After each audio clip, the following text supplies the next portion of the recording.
So this is some pretty fucking big news right here. If you don't know and have been living under a rock the last few days, basically Microsoft had a court case with the FTC and essentially a load of stuff got leaked. Like, we found out about a Xbox Series X/Series S, which is a console I really do not talk about on this channel, probably because I don't own one, but yeah, we found out a bunch of new information about a mid-generation refresh, sort of like what happened with the Xbox One X, and we also found out about some games coming very soon, and one of those, of course, was the Elder Scrolls 6. Yes, it is confirmed, and the release date is sometime this fucking decade. And nope, I am not making that up. That is genuinely what we got from this leaked document. We have no idea when this game's coming out still, but it's good news to know that it would be sometime this decade, because at this rate, it could have been like Skyrim fucking re-released on the Xbox 720 or some shit like that, and it's 2035 before we hear any form of fucking news about Elder Scrolls 6, so it's good we kinda got this leak. So basically, this mid-generation refresh is supposed to happen around 2024, with the next generation of consoles are coming out in 2028, which feels like so fucking long away, but then I realized that's only like 5 years away, and if we look back at the last 5 years, what was, 2018? What was coming out in 2018? Like Red Dead Redemption 2, the Xbox One X was 5 years ago, which is fucking mental, but yeah, basically, it'll be here before we know it, and that's something that scares me, to be honest, because in 5 years' time, I'll be 25 years old, which is just, honestly,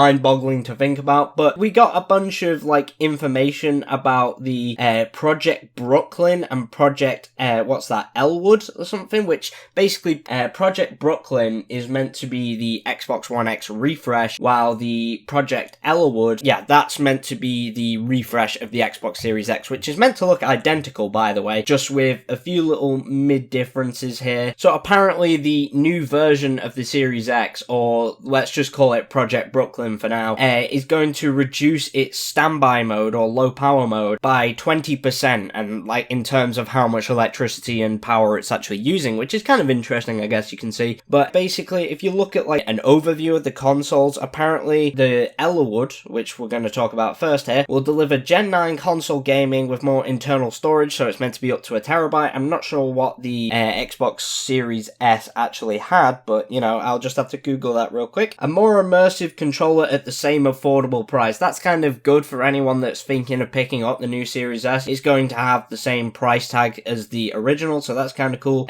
More internal game storage, yeah, 1 terabyte, and the Project Brooklyn is meant to be going up to 2 terabytes, which is going to definitely be interesting. Some stuff about Wi-Fi as well here, but that doesn't really fucking mean anything to me, and it probably won't to you either. Yeah, we got the stuff about the low power mode and stuff like that, which is kind of interesting. I feel like a lot of the ideas and like new updates they're putting into the Series S are definitely worth it. I don't know how they're going to like change around with like performance in terms of, we all know the Series X can do 4K 120 FPS. We all know that already, but what is the Series S like new version, the Elwood, what is that going to offer? Is it going to be able to do 4K, which I highly doubt if they want to keep it at £200? Is it going to be able to do a higher FPS of like 120? Because I think that could be interesting if they included that, but then just keep the resolution at 1440p. I feel like that'd be interesting. But now, let's talk about Project Brooklyn, the most powerful Xbox ever. Now, adorably all digital, and that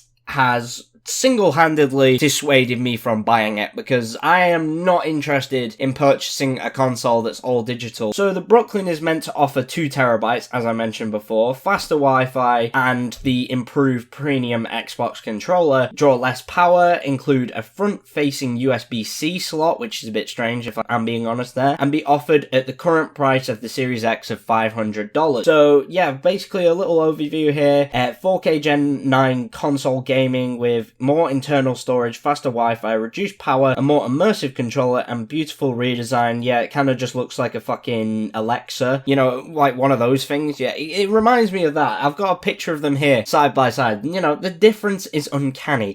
But yeah, giving more fans more to love, beautiful and innovative new design. Fuck, I really butchered that. But more internal storage, USB port, yeah, all stuff I've mentioned. Same price, yeah, we've already mentioned that. And yeah, that's pretty much it. There isn't any talk of like upgraded graphics or improved power, like, you know, with the 12 teratops? What the fuck are they?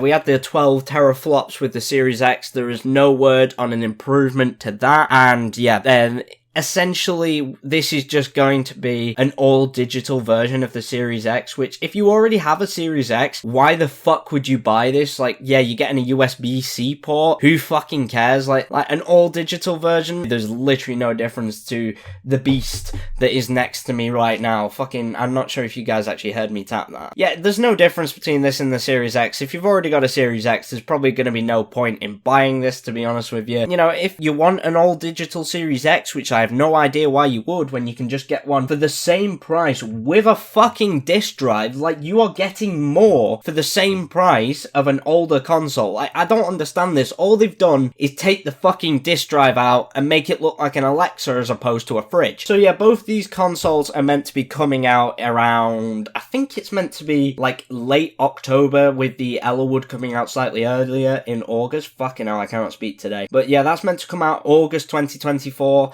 and then the Brooklyn meant to come out like kind of fall, you know, holiday season, that sort of thing, 2024 as well, which is going to be kind of interesting. So most of the games that have been leaked have been Bethesda releases. We've not heard anything about first-party Microsoft games like Halo, which is one thing. When I saw this leak, I was looking to see, like, is there going to be a Halo 7 essentially, or Halo Infinite 2, whatever the fuck. And yeah, basically we got this kind of like title release schedule, which I believe this is wrong, because yeah, it's like FY, which is fiscal year 20E. I have no idea what the E stands for, so if anyone knows in the comments, let me know. Some interesting things on here, actually. We've got, like, Starfield coming out in apparently 2021, when we know it came out in 2023. Doom Eternal DLC, Ghostwire Tokyo, Fallout World, fiscal year 2022, Indiana Jones game. We do know that this is in development currently, and we have no idea when to expect it, but this game actually looks kind of cool. I'm waiting to, you know, see more about this, but this is where we get into the really interesting stuff. An Oblivion remaster. What fucking hell? Since when were they planning this?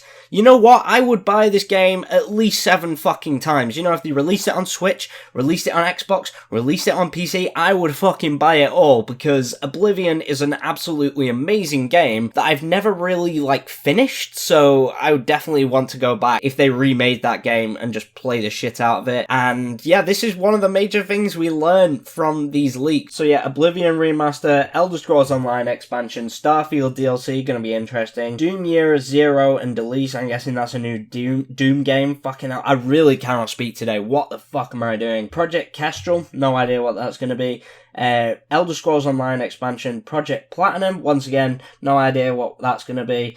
Elder Scrolls 6, Project Kestrel expansion, licensed IP game, no idea what that could be. It could be Star Wars, it could be anything like that. You know, that's kind of what I'm getting you guys to think about with licensed IP. It's going to be something we already know, most likely. I know it could be a Game of Thrones game, that would be sick. I'd play the shit out of that, a Game of Thrones RPG. But, you know, only time will tell. Fallout 3 remaster, yep, that's going to be fucking sick. I don't care what anyone says. Fallout 3 is one of the best games of all time, and I will fight anyone to the death if they disagree. Fallout New Vegas, I would argue, is definitely a lot better. And Fallout 4, I had more fun with the game. I definitely, you know, liked pissing about with the mods and everything, but I don't know, like, Fallout 3, it just seems better presented, in my opinion. Like, Fallout 4, I really don't like the voice protagonist. Get rid of that, Bethesda, please, honest to God. It just takes away so many role-playing elements. But yeah, we have had Elder Scrolls 6, which is going to be interesting, and that says fiscal year 2024, which I highly fucking doubt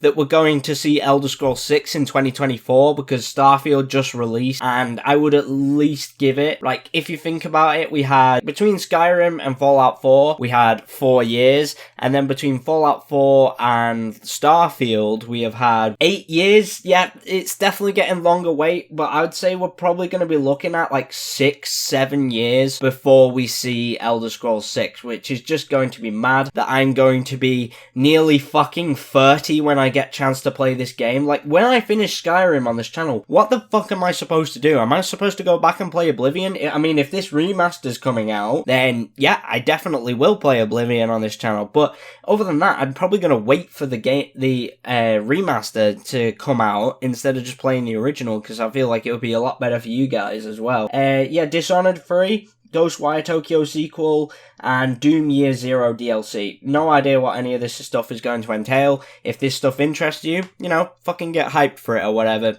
Do whatever you want. But, yeah, that's pretty much it for this video here. If you did enjoy, please leave a like and subscribe. I know we kind of, like, brushed through everything, but I never really wanted to give, like, that much detailed analysis and that. I just wanted to talk about this, because these leaks are fucking insane. Like, how the fuck is this even being allowed to leak by the FTC? There's probably going to be a lawsuit, I'm not going to lie. Like, this doesn't seem, you know, very fair on behalf of Microsoft to just leak their entire plans for the next 7 years, but, you know, we'll have to wait and see what plays out with that. And, yeah, Oblivion Remastered, gonna be interesting. Fallout 3 Remastered, gonna be interesting once again. And there's a few other little things on here. Starfield DLC, Fallout 3 Remaster, obviously, Dishonored 3. Yeah, there's a lot of interesting things here, but I'm very intrigued about Project Kestrel, Project Platinum, and licensed IP game, which I don't know what this is going to be yet, but we'll have to wait and see, and I'm very much looking forward to seeing what Microsoft has to throw at us. But anyway,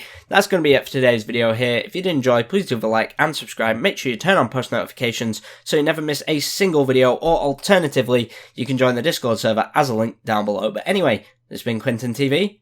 I'll see you all in the next one.